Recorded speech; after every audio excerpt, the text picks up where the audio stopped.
Everyone, I hope आप सब बच्चों ने पढ़ना स्टार्ट कर दिया होगा। अगर आप लोगों ने पढ़ना स्टार्ट कर दिया तो बहुत अच्छी बात है। और वो बच्चे जिन्होंने अभी तक पढ़ना स्टार्ट नहीं किया, जिनके माइंड में कहीं ना कहीं अभी तक यही चल रहा था कि पता नहीं एग्जाम होंगे कि नहीं होंगे, बोर्ड्स होंगे कि नहीं होंगे, जैसे लास्ट सेशन में हुआ, अगर पैंडेमिक ऐसे ही रहता है तो उन बच्चों के लिए भी भाई आप लोग पढ़ना स्टार्ट कर दो, क्योंकि ये पिक्चर बिल्कुल क्लियर हो गई है कि एग्जाम तो होके रहेंगे। ठीक है, एग्जाम तो 101% होंगे। इसी के रिगार्डिंग सीबीएसई ने सर्कुलर इशू किया, 4-5 पेजेस का इतना लंबा सर्कुलर इशू किया, जिसको मैंने अब यहाँ पे सम अप किया है, जिसको हम डिस्कस करते हैं। तो सबसे बड़ी अपडेट जो सीबीएसई की तरफ से दी गई है 10th 12th के बोर्ड के एग्जाम के रिगार्डिंग, तो academic session to be divided into 2 terms with 50% syllabus। तो स्टूडेंट्स ये नया अपडेट है सीबीएसई की तरफ से, जो 10th और 12th के बोर्ड हैं अब 2 टर्म्स में होंगे, इनटू 2 टर्म्स विद 50% सिलेबस। किस 2 टर्म्स में एग्जाम होंगे, जैसे कॉलेजेस में होते हैं सेमेस्टर सिस्टम आप कह सकते हो, है ना। तो 50% सिलेबस के साथ फर्स्ट टर्म में आपका 50% सिलेबस आएगा और सेकेंड टर्म में 50% सिलेबस आएगा। तो स्टूडेंट्स ये तो बहुत ही अच्छी खबर है ना। एक बहुत बड़ा रिलीफ मिलेगा बच्चों को, हाफ ही सिलेबस कवर करना होगा। वैसे भी तो आप नवंबर दिसंबर तक फुल सिलेबस कवर करके आपके प्री बोर्ड होते थे, तो अभी आपको नवंबर दिसंबर में फर्स्ट टर्म के एग्जाम देने हैं, जिसमें 50% सिलेबस कवर करना होगा, राइट। तो ये तो बहुत अच्छी खबर है। एंड सेकंड अपडेट है सिलेबस विल बी रैशनलाइज्ड, कि सिलेबस को रैशनलाइज किया जाएगा। ठीक है, जैसे लास्ट सेशन में 30% सिलेबस रिड्यूस हुआ था, तो इस सेशन में भी सिलेबस रिड्यूस होगा, लेकिन कितना होगा, कितने परसेंट होगा और क्या होगा, उसकी नोटिफिकेशन सीबीएसई जल्दी ही इशू कर देगा। इसी मंथ में उसकी भी नोटिफिकेशन आ जाएगी। लेकिन स्टूडेंट्स एक बात और, इंटरनल असेसमेंट, ठीक है, irrespective of term 1 and term 2 would include unit test, exploratory activities, practicals, projects, ये तो है ही। इन्हीं के बेस पे आपकी इंटरनल असेसमेंट जाती है, लेकिन इंटरनल असेसमेंट की इंपॉर्टेंस और ज़्यादा बढ़ गई है, तो हमें इसके ऊपर भी सीरियस रहना है। ठीक है, अपने यूनिट टेस्ट जो भी हमारे स्कूल्स में प्रैक्टिकल्स, प्रोजेक्ट्स जो भी हैं, उनके ऊपर भी बिल्कुल सीरियस रहना है, उनको भी अच्छे से ध्यान देना है हमने। ठीक है, तो बहुत बड़ी ये अपडेट है कि आपके जो एग्जाम होंगे 10th और 12th के बोर्ड होंगे अब 2 टर्म्स में होंगे, राइट, टर्म 1 और टर्म 2, और जिसमें क्या 50% सिलेबस आएगा दोनों में, राइट। और कुछ तो आपका रिड्यूस भी होगा, और रिड्यूस होने के बाद भी उसमें से 50 और 50% आएगा, 50-50। तो ये तो बहुत बड़ा रिलीफ है आप लोगों के लिए।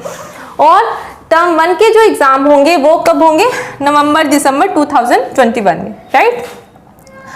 और जो टर्म 2 के एग्जाम होंगे वो मार्च अप्रैल में उनकी डेट्स आएंगी। ठीक है, वो मार्च अप्रैल में कंडक्ट किए जाएंगे 2022 में। ठीक है, और स्टूडेंट्स जो टर्म 1 के एग्जाम है वो उसके प्रिपरेशन में आपको बहुत ध्यान देना होगा, क्योंकि जो टर्म 1 का एग्जाम होगा टोटली एमसीक्यू बेस्ड होगा, राइट। तो अब ऊपर से पढ़ने का टाइम गया, अब समझ के पढ़ने का टाइम है। ठीक है, क्योंकि एमसीक्यू बेस्ड है तो हमें हर एक चीज पढ़नी है, कहीं से कुछ भी आ सकता है। और एमसीक्यू जो होगा ओएमआर शीट पे होगा आप लोगों का। ठीक है, ओएमआर शीट तो आप समझ ही रहे होंगे, जिसमें आपको राउंड जो होते हैं उनको फिल करने होते हैं, जैसे कॉम्पिटिटिव एग्जाम्स में होते हैं। ठीक है स्टूडेंट्स, तो अब जो है हमें बड़े ध्यान से अपनी तैयारी स्टार्ट करनी है, बड़े डीपली डेप्थ में जाके पढ़ना होगा, राइट। और जो टर्म 2 के एग्जाम है वो सब्जेक्टिव होगा, जैसे नॉर्मली होते हैं। ठीक है, सब्जेक्टिव होगा, और इसमें भी केस बेस्ड होंगे questions, long questions, short questions होंगे। ठीक है, और जो फर्स्ट टर्म का एग्जाम है बेशक एमसीक्यू बेस्ड तो होंगे, लेकिन केस स्टडी इसमें भी होंगे। ठीक है, मीन्स एक क्वेश्चन से रिलेटेड एक पैराग्राफ दे दिया होगा, फिर उससे रिलेटेड कुछ क्वेश्चंस आपसे एमसीक्यू के रूप में पूछे होंगे नीचे। तो बहुत अच्छे से हमने फर्स्ट टर्म और सेकेंड टर्म की तैयारी करनी है। और जो फर्स्ट टर्म का एग्जाम है वो 90 मिनट्स का होगा, मीन्स 1.5 आवर का होगा। 90 मिनट्स का ओनली आपका एग्जाम होगा, मीन्स 3 आवर्स वाला सिस्टम खत्म। ठीक है, ये टर्म 2 के एग्जाम भी 2 आवर्स का होगा, राइट, मीन्स 120 मिनट्स का होगा। तो स्टूडेंट्स ये बड़ी अपडेट है, मेरे को तो बहुत अच्छी लगी है, मुझे तो बहुत पसंद आई है। आई होप आप लोगों को भी अच्छी लग रही होगी। लेकिन एक चीज और, वेटेज के रिगार्डिंग जो दोनों टर्म्स के एग्जाम है उसकी वेटेज के रिगार्डिंग सीबीएसई ने 4 सिनेरियो दिए हैं, ठीक है। 4 केस हो सकते हैं। फर्स्ट केस में क्या है कि अगर आपके दोनों एग्जाम मीन्स टर्म 1 और टर्म 2 दोनों एग्जाम ऑफलाइन होते हैं, situation through out the year situation normal रहती है, आप स्कूल जाते हो, स्कूल जाके एग्जाम देते हो, तब तो दोनों केसेस में जो वेटेज है मार्क्स की वो इक्वल रहेगी, ठीक है। दोनों टर्म 1 और टर्म 2 के जो एग्जाम है उनके जो वेटेज है वो इक्वल रहेगी, इक्वली इंपॉर्टेंस होगी, इक्वली उसके मार्क्स डिवाइडेड होंगे, राइट। सेकेंड सिनेरियो में सीबीएसई कहता है कि अगर फॉर एग्जाम्पल अगर आप फर्स्ट टर्म के एग्जाम ऑनलाइन देते हो, राइट, मीन्स जो नवंबर दिसंबर में सिचुएशन ठीक नहीं रहती, आप घर से एग्जाम देते हो, स्कूल नहीं जा पाते, ऑनलाइन देते हो, और मार्च अप्रैल में सिचुएशन नॉर्मल हो जाती है और सेकेंड टर्म के एग्जाम आप ऑफलाइन देते हो, तो उस केस में जो एग्जाम स्कूल में कंडक्ट होंगे मार्च अप्रैल में, तो उस सेकेंड टर्म के एग्जाम की वेटेज बढ़ जाएगी, राइट। मीन्स अगर तो ऑफलाइन होते हैं दोनों एग्जाम, स्कूल्स में जाके आप देते हो तो वेटेज इक्वल रहेगी, राइट। अगर आप फर्स्ट टर्म के एग्जाम ऑनलाइन देते हो और सेकेंड टर्म के एग्जाम ऑफलाइन देते हो, तो उस केस में सेकेंड टर्म के जो एग्जाम हैं उनके जो मार्क्स है उनकी वेटेज बढ़ जाएगी, राइट। ऐसे ही थर्ड सिनेरियो में सीबीएसई कह रहा है कि अगर फॉर एग्जाम्पल नवंबर दिसंबर में सिचुएशन जो है ठीक रहती है, ठीक है, नवंबर दिसंबर में सिचुएशन ठीक रहती है, ये वाले एग्जाम आप ऑफलाइन देते हो, घर से ही देते हो, ऑफलाइन देते हो, स्कूल जाके देते हो, और मार्च अप्रैल में सिचुएशन खराब हो जाती है, आप स्कूल नहीं जा पाते और ये एग्जाम ऑनलाइन कंडक्ट करवाए जाते हैं, तो उस केस में जो एग्जाम नवंबर दिसंबर में होंगे ऑफलाइन होंगे उसकी वेटेज बढ़ जाएगी, राइट।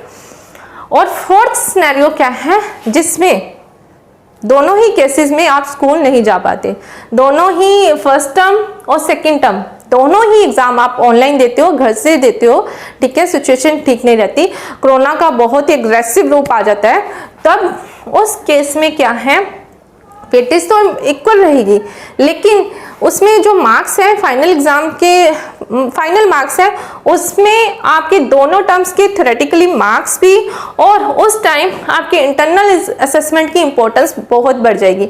जैसे इस साल बच्चों को एग्जाम के मार्क्स मिले हैं ना इंटरनल असेसमेंट के ऊपर बेस पे, तो उसी तरीके से आपके इंटरनल असेसमेंट के बेस पे आपके मार्क्स दिए जाएंगे।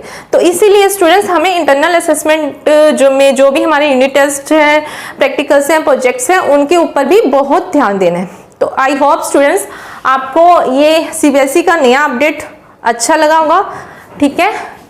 सिलेबस भी आधा हो गया, रिड्यूस भी हो गया, ठीक है, और एमसीक्यू बेस्ड है, फिर आधा सिलेबस आपका सब्जेक्टिव है, ठीक है, और टाइम भी आपका रिड्यूस हो गया। तो आई होप, मुझे तो बहुत अच्छा लगा सीबीएसई का ये अपडेट। तो स्टूडेंट्स अब without any delay, without any doubt you should start your study. Thank you.